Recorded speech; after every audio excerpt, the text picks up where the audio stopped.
teve um caso que eu atuei de uma moça que estava desaparecida. Esse caso foi ano passado.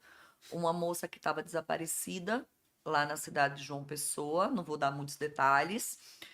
E quando eu fui chamada para periciar esse caso, eu fui chamada tipo às 5 da manhã, e queriam que eu periciasse uma casa, para saber se essa moça tinha passado por lá, alguma coisa assim. Periciando essa casa, os vestígios que ali eu fui encontrando já me diziam que aquela moça tinha morrido. Amanda, você encontrou sangue? Você. Não. Mas os vestígios, os outros, me levavam a isso.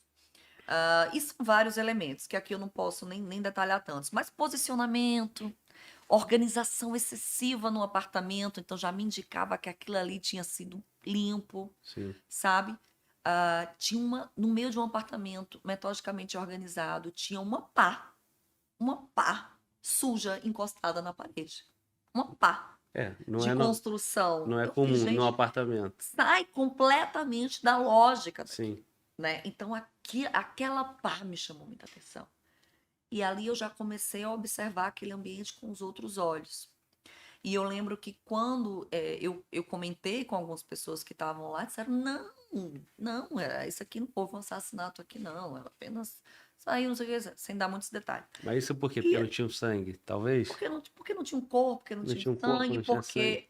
porque era uma menina jovem, e aí podia ser que ela tivesse saído com um namoradinho e tá curtindo a noite ainda em algum E não lugar. voltou, assim. E não votou, só que aí aquela leitura, aquela pá, aquela eu disse, não, cara. Não. Isso aqui não tá batendo. Vamos examinar fora desse apartamento, vamos examinar a lata de lixo. Aí começamos a olhar latas de lixos no entorno daquele local e encontramos peças íntimas da moça. Quer dizer, femininas, né? A gente não Sim, podia dizer que era é dela, a exato. gente mandou pro DNA. Mas, poxa, coincidência, tem uma moça parecida, tem peças femininas. Achamos um óculos de grau em uma das latas de lixo. E aí eu pedi foto. Eu lembro que a mãe da menina estava na cena, aguardando a perícia. Eu pedi foto da menina, a menina estava com o mesmo óculos. Aí aquilo também já me chamou a atenção. E aí eu fiz, bom, se tem uma pá aqui e eu tô partindo do princípio que essa moça realmente foi morta, ela foi enterrada aqui perto. Então vamos buscar aqui perto. E algumas pessoas na polícia não concordavam, outras disseram bora, o que é que precisa. Então foi com isso. A gente periciou 4 locais diferentes, desde as 5 da manhã e às 3:30 da tarde o corpo da menina foi encontrado. O corpo da menina foi encontrado numa mata, não estava enterrado e depois como é que foi a história do enterrado? Tava a pá.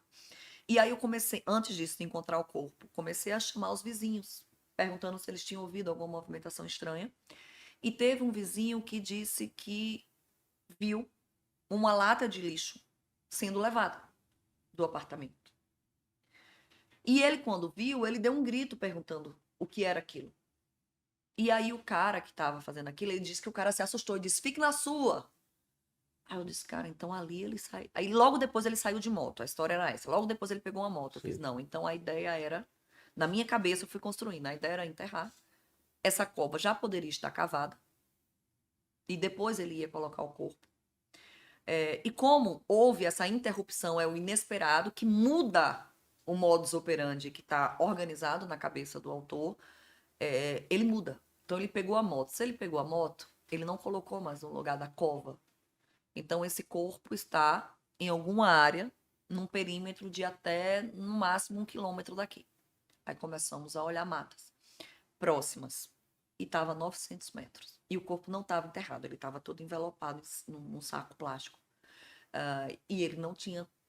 Acho que na angústia, no desespero, ele desistiu de enterrar, porque ele teria que E se fazer o evadiu, foi movimento, embora. botou na moto e foi.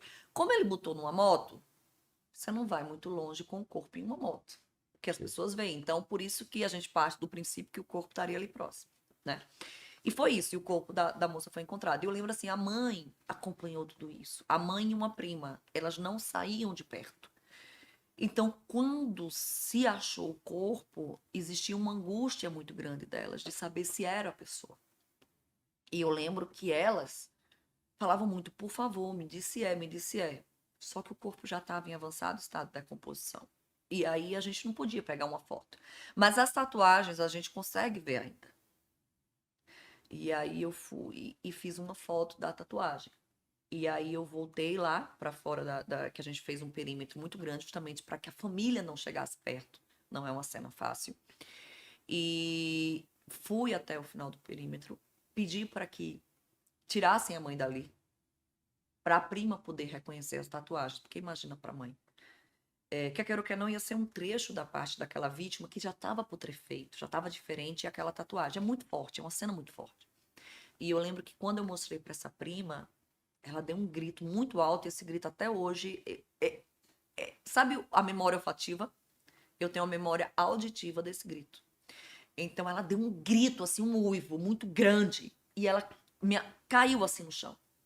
Caiu. E naquela hora, assim, eu queria chegar e segurar, mas aí eu iria além do meu papel imparcial. Sim. Eu não poderia fazer aquilo. Eu lembro que eu paralisei assim e voltei para dentro da mata. E nesse momento, quando eu cheguei na mata, eu me agachei. E eu não conseguia respirar. Eu não chorei. Mas eu não conseguia. Aquele choro que não Chegou saiu por foi dentro. a respiração que chegou e eu não Prendeu. respirava. Eu só disse: me dá um tempo, me dá um tempo, me dá um tempo. E ficou todo mundo sentado, assim, ao redor do corpo, assim, olhando pro nada. Eu digo: é o momento que a alma do corpo da gente saiu, conversou com Deus e voltou e disse: vocês precisam fazer esse trabalho. E aí depois a gente foi, leva o corpo pro IML. Isso aí, ó, de 5 da manhã, aí já eram 3h30 da tarde, a gente leva o corpo pro IML. Os trabalhos continuaram até o outro dia. Saber se a moça tinha sido violentada sexualmente, fazer toda a identificação para confirmar, apesar da tatuagem, confirmar. Quando o corpo está em decomposição, a gente tem que confirmar ou por papiloscopia. Se já tiver muito decomposto, não conseguir a papiloscopia, a gente vai para o DNA. Então, identificação do DNA era mesmo a pessoa. Periciar todo o corpo, aí periciar todos os objetos que a gente recolheu. Aí foi assim, um trabalho muito árduo. E eu lembro que a mãe se desesperava tanto que a mãe ia lá no Instituto de Perícia me procurar para conversar comigo, sabe? E eu não podia me envolver, e eu não podia falar, mas ao mesmo tempo eu sofria por dentro, pelaquela mãe. Então, esse caso, ele acabou assim, me prendendo muito nesse contexto do sofrimento familiar, sabe? E é um caso que ainda está aberto, é um caso que ainda vai a julgamento.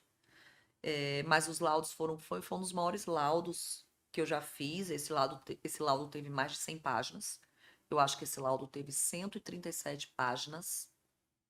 Foi. Ele é bem denso, é bem contundente, assim, e ele é uma imersão no mundo surreal que a maioria das pessoas não faz ideia de que isso existe. Eu falo assim que antes de atuar como perita, eu vivia numa bolha e não sabia. Porque a gente olha a violência na TV, a gente, de repente, foi assaltado na rua e presenciou a violência, a gente vê a miséria nas ruas. Mas eu falo que, mesmo assim, ali ainda é uma bolha, porque não é a verdadeira violência, não é a verdadeira miséria.